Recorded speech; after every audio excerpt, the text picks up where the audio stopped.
തക്കാളി കൊണ്ട് രസം ഉണ്ടാക്കും. തക്കാളി, പുളി, സവോള, മുളക്, കറിവേപ്പില, ഇഞ്ചി, വെളുത്തുള്ളി ചതച്ച്, കുരുമുളക് ഇട്ട് ചതച്ചു. കുരുമുളക്, ഇഞ്ചി, വെളുത്തുള്ളി ചതച്ചെടുത്തു. ഇതെല്ലാം കൂടി ഇനി വഴറ്റി രസം ഉണ്ടാക്കും. ഉലുവ കടുക് പൊട്ടിച്ചു.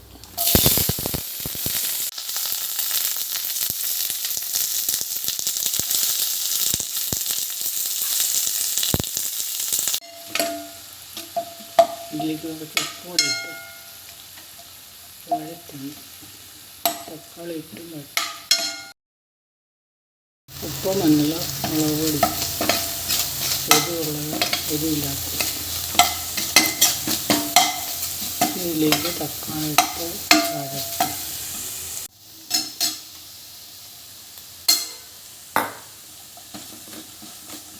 മൂടി വെച്ച് തക്കാളി വേവിക്കുക. ഉലുവ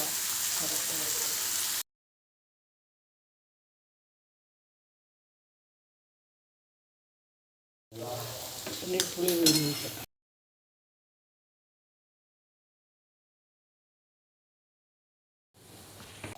പുളി പിഴിഞ്ഞ് വെച്ച് ഉപ്പ് കുറച്ചിട്ടു.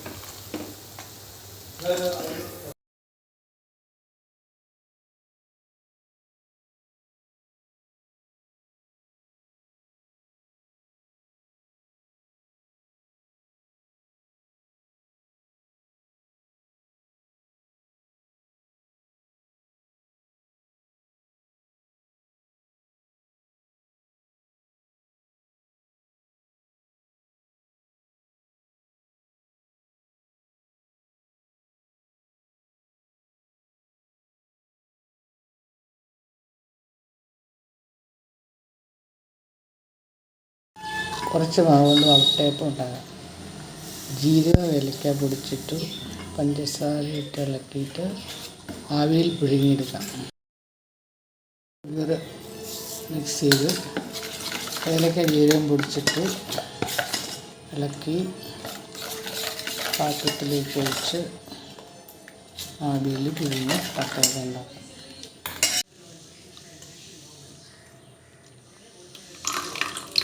കുക്കറിൽ വെള്ളം ഒഴിച്ച് മുകളിലൊരു പാത്രം വെച്ച് അതിൻ്റെ മുകളിൽ മാവ് വെച്ചു ഒരു പാത്രത്തിൽ. ഈ കുക്കറടച്ച് പുഴുങ്ങുന്നു. വെള്ളം വീഴാൻ ഒരു പാത്രം മൂടി കുക്കറടച്ചു.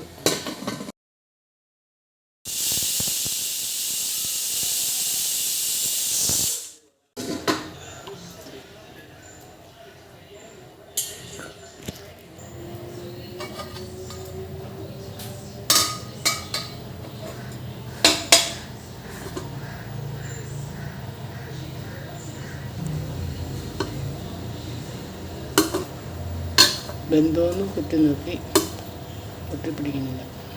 ചൂടാറി കഴിയുമ്പോൾ മുറിക്കാം.